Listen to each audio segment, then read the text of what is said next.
क्या कभी आपने अपने मॉक टेस्ट पेपर के रिजल्ट को देख के फ्रस्ट्रेटेड फील किया है? क्या आपको लगता है कि आपके मॉक टेस्ट स्कोर आपके एफर्ट्स को जस्टिफाई नहीं करते हैं और फिर आप एक ऐसा काम करना स्टार्ट कर देते हैं जो आपको बिल्कुल भी नहीं करना चाहिए? That is leaving the mock test completely. Mock test को एक गलत माइंडसेट से देना is as wrong as not giving mock test at all. अगर ये आपके साथ होता है then you are not alone, because trust me, a lot of students go through this trauma before their exam while giving their mock test. That is why in today's video we're going to be discussing about the mindset shift जो आपके में होना चाहिए before your actual exam while giving the mock test. So hi everyone, welcome back to Creative Edge YouTube channel where we create content around design and architectural entrance exam. I am Surbhi, a senior design faculty at Creative Edge, also an NIFT alumni, and in today's video we're going to be discussing about the mindset you need to have before giving your mock test. But before getting started with the video, you know the drill. Make sure कि आपने अगर हमारा channel अभी तक subscribe नहीं किया है, so you subscribe it and don't forget to press the bell icon so that you get all the notification whenever we post a new video. So without any further ado, let's dive right in.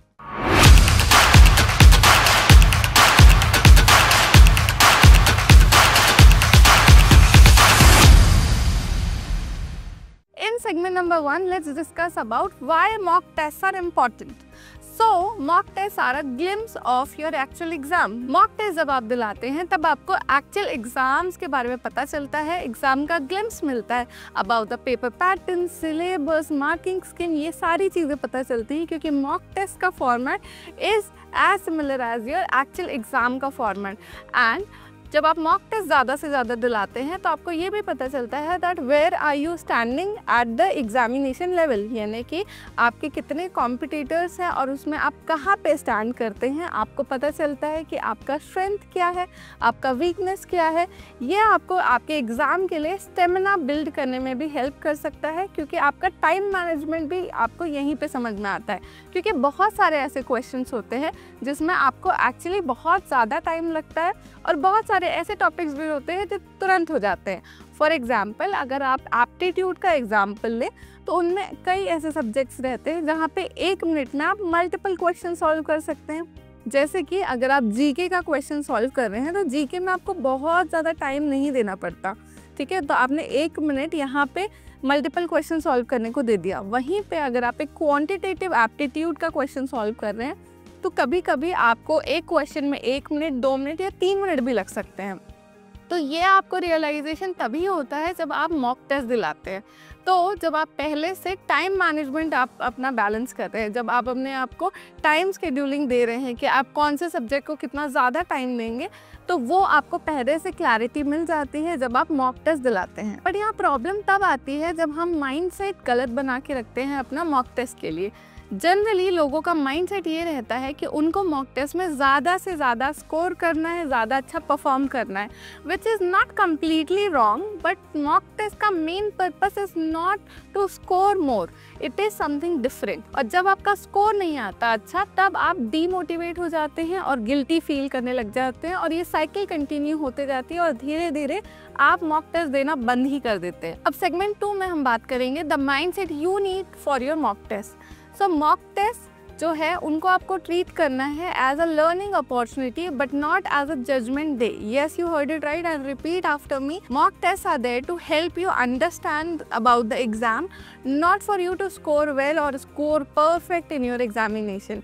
Yes, a lot of teachers usually say that आपको mock test में जितना अच्छा perform करे उतना अच्छा perform आप अपने examination day में करते हैं। इसीलिए बहुत सारे स्टूडेंट्स पहले से ये माइंडसेट में रहते हैं कि उनको जितना अच्छे से अच्छा स्कोर करना है, ठीक है। पर वो ये भूल जाते हैं कि mock test are not to score well but to you to analyse and adapt your progress. आप जब मॉक टेस्ट दिलाते हैं तो आपको एक अपॉर्चुनिटी मिलती है एक्सपेरिमेंट्स करने की।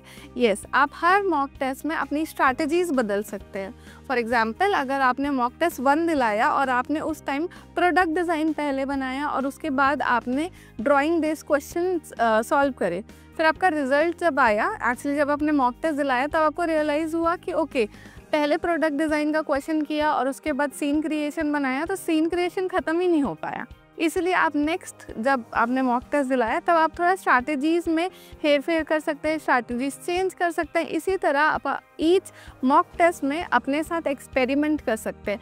And yes, with each experiment you have to track your progress कि कौन सी स्ट्रैटेजी आपकी वर्क कर रही है, कौन सी नहीं कर रही है, कौन सी न्यू स्ट्रैटेजीज आप बिल्ड कर सकते हैं। And that is a correct mind set that you need to have while giving your mock test. So in segment 3 let's talk about some practical tips for your mock test.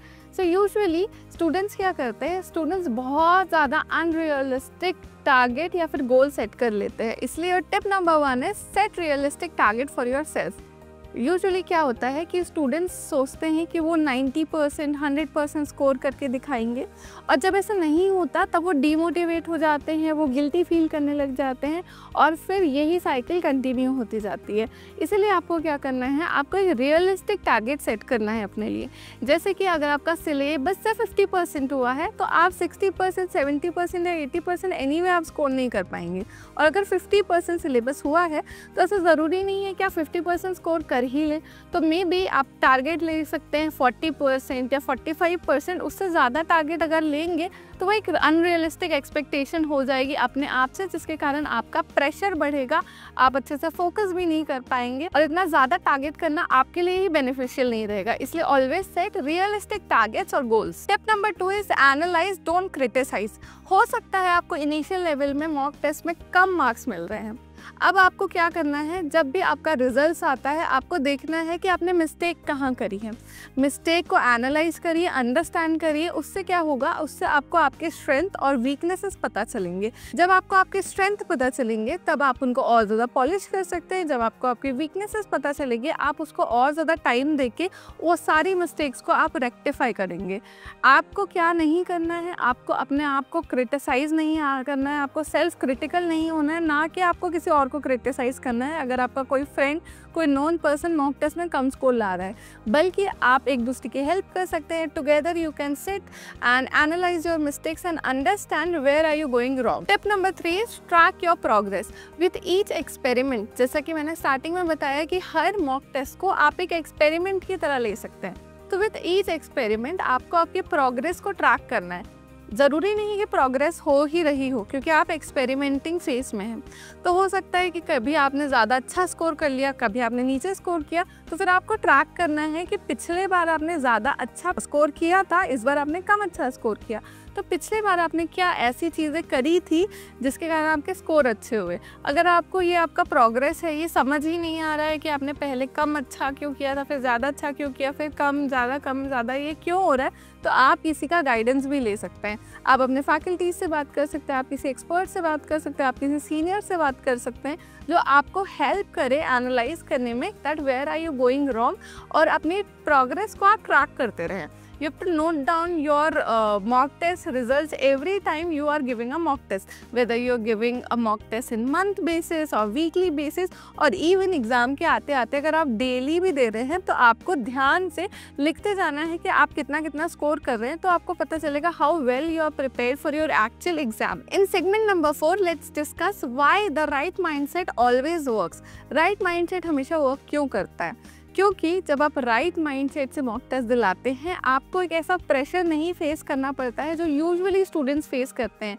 जब आपने score achieve करने के लिए ही mock test नहीं दिया है, जबकि आपने मॉक टेस्ट दिया है फॉर सेल्फ एनालाइजिंग कि कहाँ आप अच्छा कर रहे हैं, कहाँ बुरा कर रहे हैं, तो आपके ऊपर एक ऐसा प्रेशर क्रिएट नहीं हो रहा है to always score well. That is why आप बिना किसी प्रेशर के, बिना किसी टेंशन के, बिल्कुल वरीलेस होके आप अपना मॉक टेस्ट दिलाते हैं।